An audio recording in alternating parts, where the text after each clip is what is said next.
Buenas tardes, estudiantes de séptimo básico A, séptimo básico B. Le envío esta cápsula educativa que hace referencia principalmente a la introducción de lo que es la Edad Media. Vamos de lleno a la diapositiva.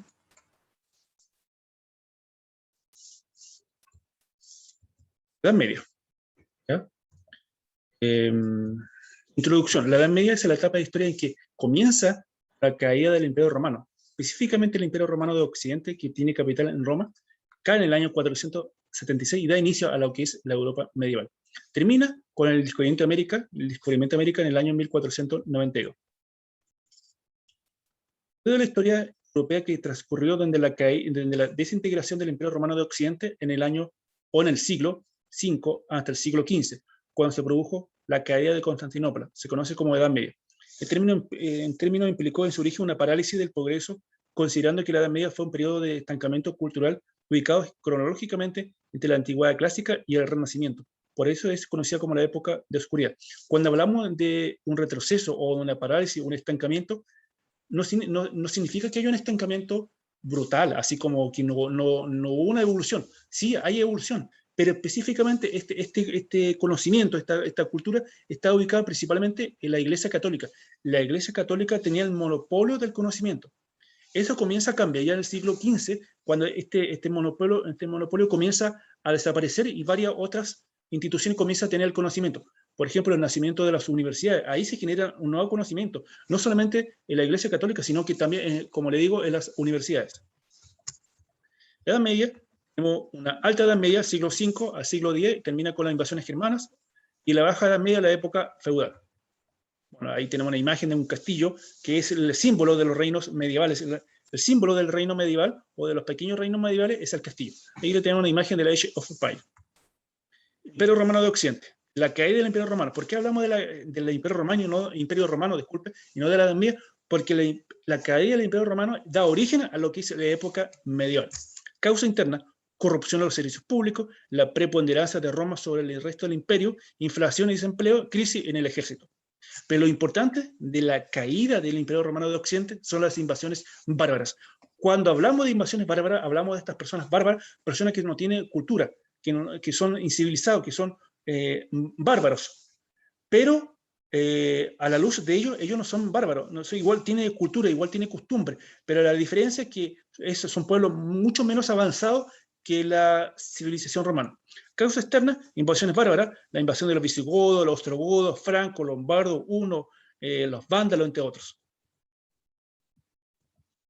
Ingreso lento se transforma en invasión masiva cuando uno avanza hacia Europa. Es decir, todos los ostrogodos, los burgundios, los francos, visigodos, los suevos y los vándalos comienzan a ocupar de manera lenta diferentes territorios de Roma. Sin embargo, mucho comienza ya a hacer una inmigración masiva. ¿Por qué? Porque vienen los hunos. Los hunos atacan de manera cruel a todos.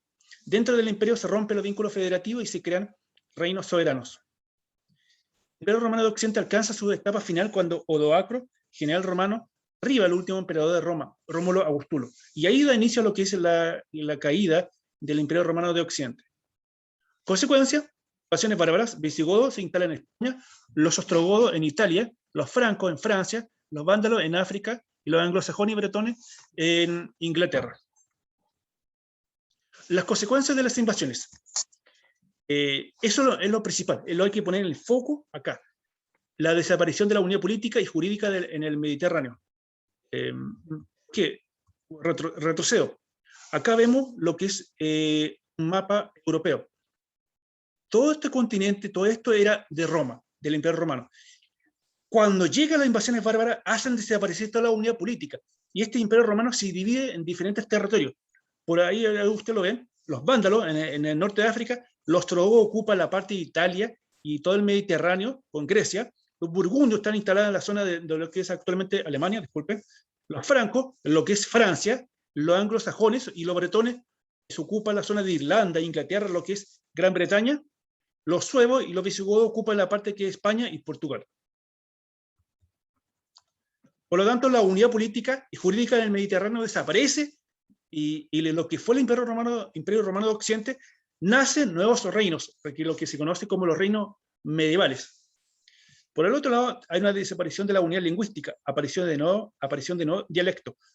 ¿A qué se refiere esto? Se refiere a que el latín, de lo que era el idioma oficial del Imperio Romano de Occidente, desaparece y nacen nuevas lenguas, lo que es el español, el portugués, el francés, el inglés, el italiano, el alemán, entre otros. Se agrava la decadencia económica de Occidente. Si antes se ocupaba el papel moneda para poder comprar productos de la época romana, ahora eso desaparece y comienza a volver a lo que es antiguamente a la historia antigua, que es el trueque, que es cambiar una cosa por otra. La sociedad se vuelve completamente rural, agricultura principal actividad. Acá es un tema muy importante porque como vienen las invasiones bárbaras, principalmente los hunos, toda la gente tiene miedo, ya la ciudad no le brinda la seguridad, por lo tanto, comienzan a emigrar hacia los campos, a la zona rural. ¿Por qué? Porque ahí tiene seguridad. Entonces la actividad económica cambia de una actividad que era avanzada, comienza a retroceder paulatinamente, llegando a lo que es una actividad antigua, que es la agricultura. Acá tenemos unas características de los bárbaros: agricultores y ganaderos, familia de carácter patriarcal, una monarquía electiva, religión politeísta. Cuando hablamos de politeísta, es la creencia de varios dioses, utilizar el trueque, hacer leyes orales. Finalmente, los reinos germanos se consolidan y en el siglo V toma la siguiente distribución. Acá lo vemos. Como hablamos anteriormente, que se pierde la unidad política, acá nacen nuevos reinos. Tenemos, por ejemplo, los reinos ostrogodos, los reinos de los burgundios, de los francos, los reinos de los visigodos, de los suevos y diferentes pueblos. Eso sería la cápsula del día de hoy. Espero que estén bien y nos vemos en una próxima oportunidad.